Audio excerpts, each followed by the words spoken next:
que eu li. O primeiro item que eu quero falar para vocês é o que ele via, que ele pensava sobre a moral.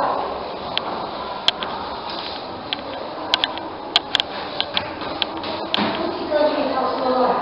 A moral para Kant é tudo o que envolve o ser humano que vem de dentro, como verdadeiro. Essa moral dele, ele passou assim a relatar nos seus pensamentos, na sua humanidade, de uma forma muito assim clara. Então, a moral dele é assim: se a pessoa tem uma moral íntegra dele mesmo, ele vai cometer uma ação por ação, vamos dizer assim, que foi da maneira que eu captei essa ação por ação seria da seguinte maneira: eu faço uma determinação para viver uma moral, mas que ela seja totalmente digna de mim mesmo, e não com interesse.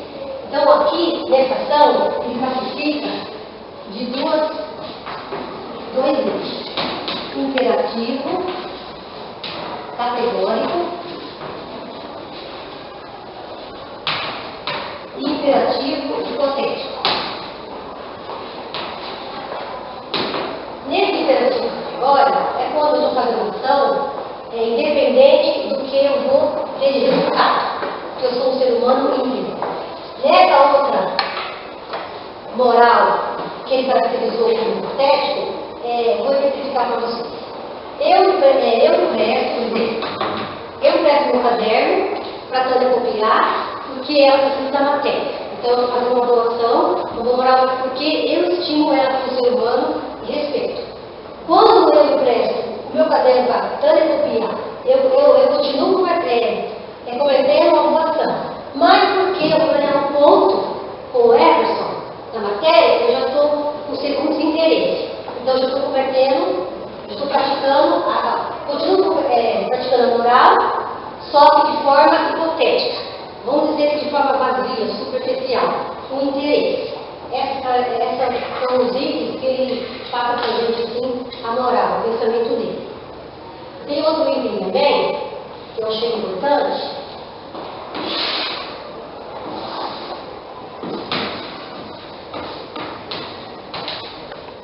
O respeito. O que Kant passava para a gente, ou tentou passar para a humanidade, o respeito do seu pensamento? Ele passava assim, que o respeito, acima de qualquer coisa, tem que ser pelo ser humano. Acima de tudo, o respeito precisa ser baseado somente no ser humano. Então, esse respeito que ele passou, eu tenho um exemplo para passar para vocês também, que é o jeito que eu entendi mais fácil. Esse exemplo é o seguinte: vamos citar aqui que há um homicídio e um homicídio. Esse exemplo foi bem fácil de entender. Quando o ser humano, o indivíduo, comete um homicídio, o que acontece? Ele deixa de respeitar o ser humano e ele mesmo. Por quê? Quando ele comete esse suicídio, o que ele quer? Ele quer satisfazer o seu prazer e o seu ego. Tomando as suas coisas, no caso de roubo, se for caso de matança também, por vingança, seja o motivo que for, ele vai satisfazer ele e nunca vai respeitar o ser humano próximo, nem ele nem o outro. Nesse suicídio, parece incoerente, né? A vida dele faz o que ele quiser. Mas, de maneira, pensando bem, ele também deixa de respeitar o ser humano. Por quê? Mesmo ele. Porque se ele comete um suicídio, ele está pensando também só em si, só na sua vaidade. Porque ele vai aqui cometer o suicídio para valorizar ou para se libertar do seu sofrimento. Digamos aí que ele tem sofrimento de doença ou de outra coisa. Ele quer se libertar daquilo muito rápido. Então ele vai cometer o suicídio para se livrar. Ele está pensando só no seu ego, na sua libertação. E nunca no respeito da vida do ser humano. Esse pensamento, eu entendi assim, muito claro como que Kant trata o ser humano, ou pensava sobre o ser humano. Agora, tem mais um item que eu achei importante, para passar para vocês, que foi o último e o mais importante disso, que faz parte da nossa aula, do nosso curso.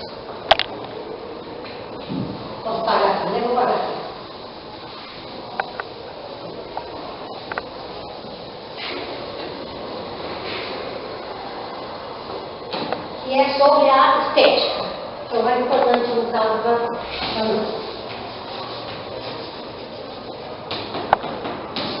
Então, segundo a literatura e tudo que eu vi sobre Kant, apesar de eu ter pouco literatura, eu só li 3, 4 livros, mas tudo que eu entendi foi o seguinte: Kant não valorizava muito as obras.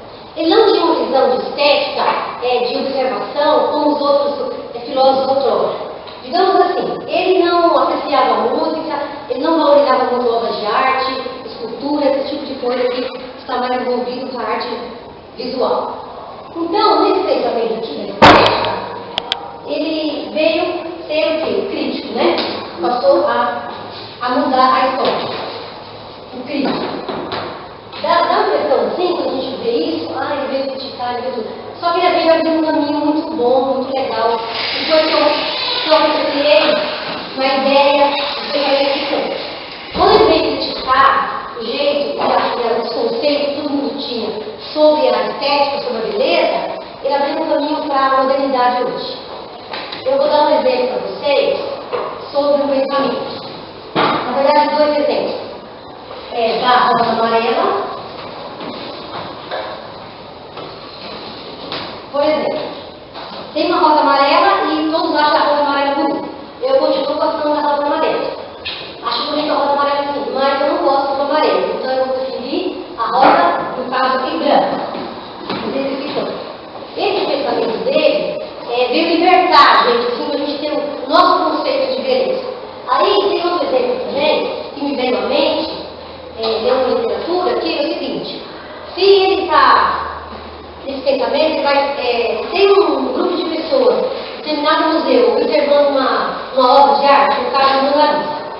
Todo mundo que está ali presente, aquele grupo de pessoas, tem um olhar diferente para aquele quadro, para aquele tão grandioso arte no mundo inteiro conhecida. Então, tipo assim, as pessoas ali, vai ter pessoas de todos os pensamentos. Vai ter pessoas criticando, outros endeusando, outros admirando, outros indiferentes e outros ali sem reação nenhuma. Esses conceitos, cada um tem a sua visão de liberdade, ele traz um pensamento muito legal. Porque dessa forma, ele trouxe a liberdade. E você vê, aí realmente é verdade. Então ele não ficou preso a conceitos. Que a beleza, a estética, ela tem que ter X, Y e tal, para poder ser bela. E outros filósofos outrora traziam para a gente que dentro desses conceitos, isso era belo, isso era bonito e ponto final. Quando ele trouxe essa crítica para a beleza, para a estética, tudo isso trouxe assim, uma ampla visão da modernidade. Então ele quebrou, assim, vamos dizer que quebrou. E isso foi importante, porque a gente usa isso até hoje. Na verdade, cada um tem a sua visão de ver o seu objeto, cada um tem a sua liberdade de achar a cor que acha bonita, independente de onde esteja, o lugar onde está, aqui no Brasil, ou onde quer que seja. Então, eu achei muito importante isso daí. Então, eu espero que vocês entendam um pouquinho da aula. É um resumo que eu entendi sobre o pensamento dele. E muito obrigada.